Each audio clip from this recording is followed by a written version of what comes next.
How about that one?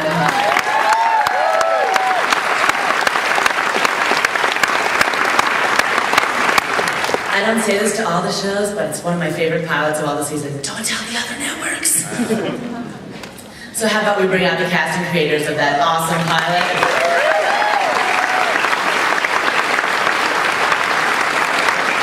Who plays serial killer Joe Carroll, James Purefoy.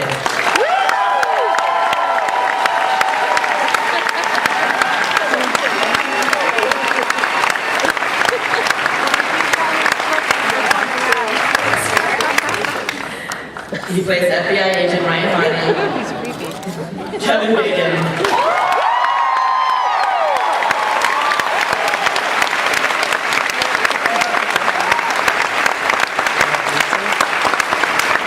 Executive producer Kevin Williamson.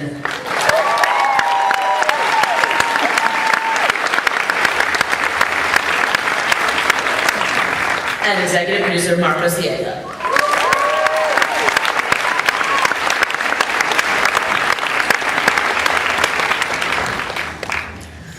Well guys, the show scared the crap out of me and I loved every minute of it. This is the pilot of the TV season that's got everyone talking. That has to feel good. How do you all feel about it?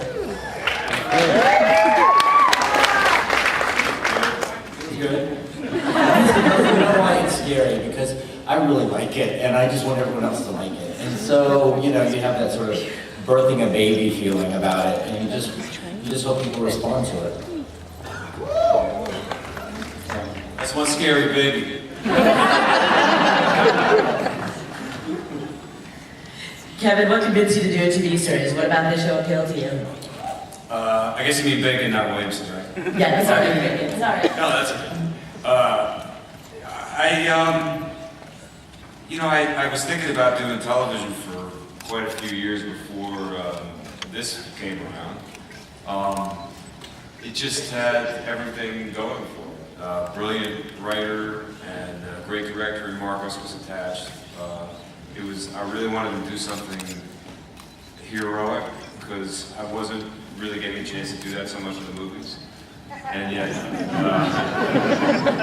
I wanted to play a hero who had some complexity and was, sort of had a darker side, and that's what this afforded me. Plus, you pick up a script and you read it, bam, in one sitting, and you just can't wait to find out what's going to happen next, and that's good television.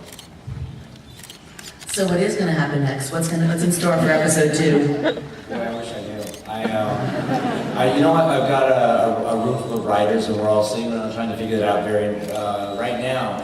But I think it's going to be like you saw in the pilot episode. We left a couple of loose ends, and I think you can just imagine that'll be where the takeoff point is. It'll be 1 minute later, and boom, they are forced into action to sort of solve the immediate danger, threat. He knows exactly where it's going. It's really good.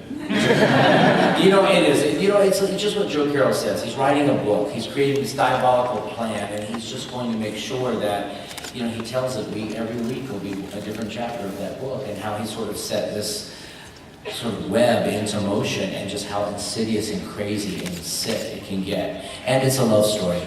Between us. I don't want to laugh, but it kind of is. I mean, there is a woman caught between them, of course, but that's going to be the fun of the show, and hopefully we'll tell a very emotional drama. James, what is it about Joe Carroll that makes him so compelling? Silly question. He's a really, really complex bad guy. And complex bad guys, I know it's a cliche, but the devil really does have the best tunes. So he, it's something I think, it'll be a multicolored palette, and we only just see the beginning of it here to see what, the super objective of this guy is so far-reaching and so horrific. That's what, marks him out as different from your average serial killer. He's. I think that for me, it was the idea that this was something that was going to grow and grow and grow, and you would peel away layer after layer of this onion, and eventually, you know, you'll see, it's almost like seeing the devil himself, isn't it? Is he out for revenge, infamy, or something more ominous? Well, you know, I mean, you know, Ryan Hardy really should have put him away.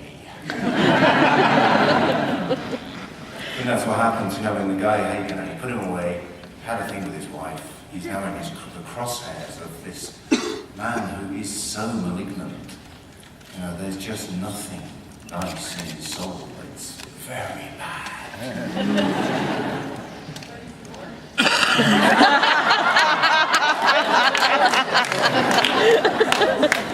Bingo. Kevin, what secrets is your FBI agent keeping? Well, you know, well, Ryan Hardy is, yeah, I always hesitate to talk because I don't want to give anything away, but what I like about, you know, is this whole story is you do have this sort of serial killer who has this vengeance against not just Ryan Hardy, but against the world. You know, I mean, his first book was a disaster. He's an artist and he was just spit on.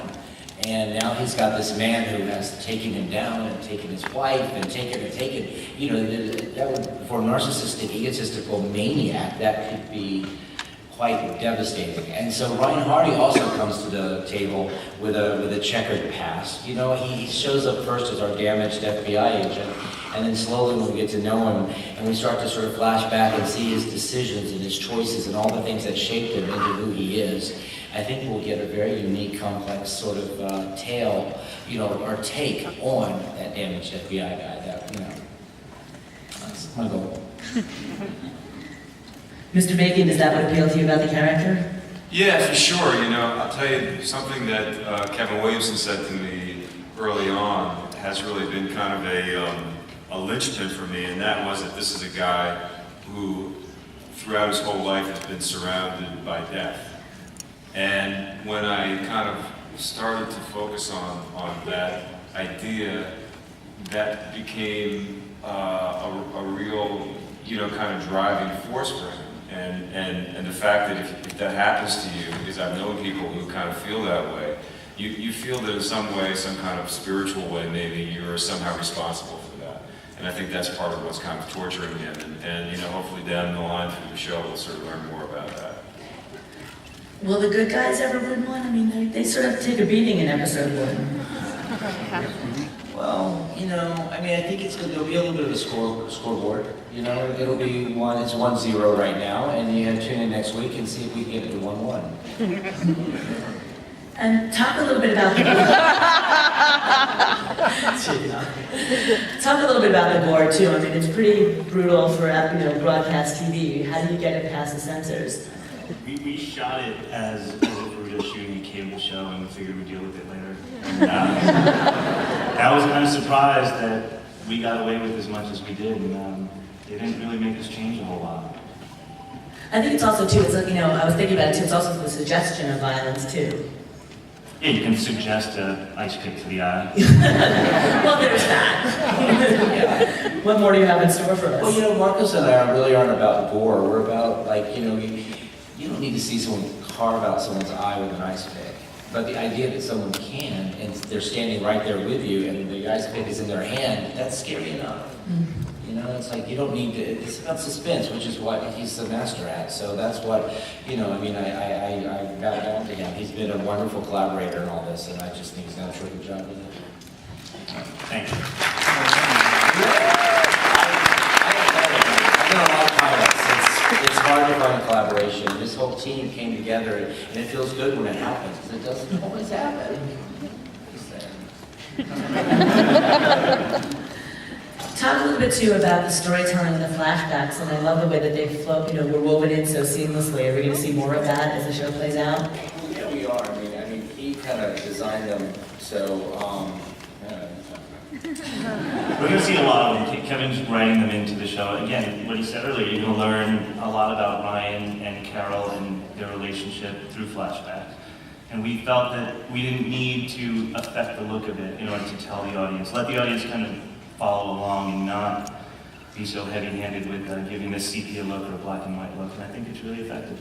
we thought maybe, you know, when we were worried that people wouldn't be able to follow the flashbacks, and so we did sort of stick up just a year for a point of reference. And just because we are going to do that a lot, and that chronology of the show really does play a part in the story. So we thought it would be helpful, honestly, and that's one of the reasons we did it. And and we also do the locale thing too. So Talk too about the rest of the cast. Natalie Z is fantastic, for example.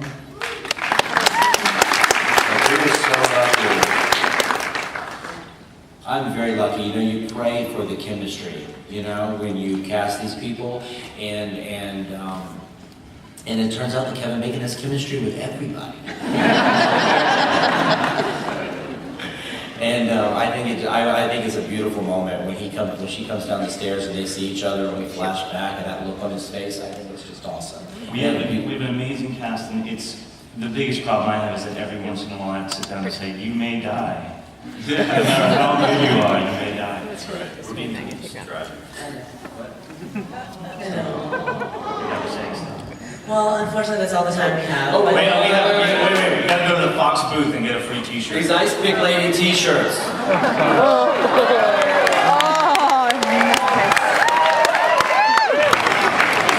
Well, thank you all so much for coming. I can't wait to see episode 2.